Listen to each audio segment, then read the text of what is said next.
Hi, I'm Nicole Damon, and today I'm bringing you day 4 of our church-wide Advent devotional series, Light. God didn't give Isaiah an easy job. He told him up front that most people wouldn't listen to his message, a message that included prophecies of the upcoming Christ. Yet Isaiah didn't shrink his duty to deliver the word of both judgment and hope. Despite his low message acceptance rate, he is considered one of the greatest prophets to have ever lived. We certainly have it easier than Isaiah. We have the Bible, the Word of God, and Christ's first coming is well documented in history.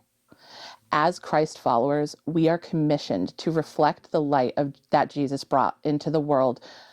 Like Isaiah, we are to spread the news of his love and grace. Yet ironically, at Christmas time, it is especially easy to get caught up in the busyness and commercialism of the season. Focusing on planning parties and buying presents, we may find our thoughts and actions focused on things not all different from unbelievers.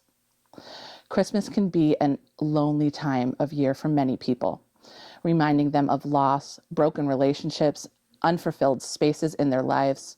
Sometimes a ray of hope is all they need to hold on just a little bit longer.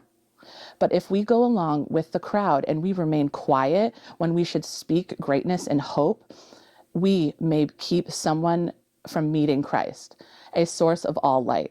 Let's not let that happen on our watch. As you go about your day, consider whether someone could tell that you are a Christ follower. Identify your strengths, such as prayer, acts of service, or speaking the word of God. Think of a specific family member, coworker, or neighbor who might need a little bit of light in their lives.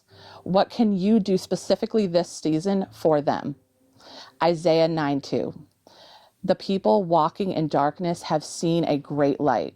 A light has dawned on those living in the land of darkness.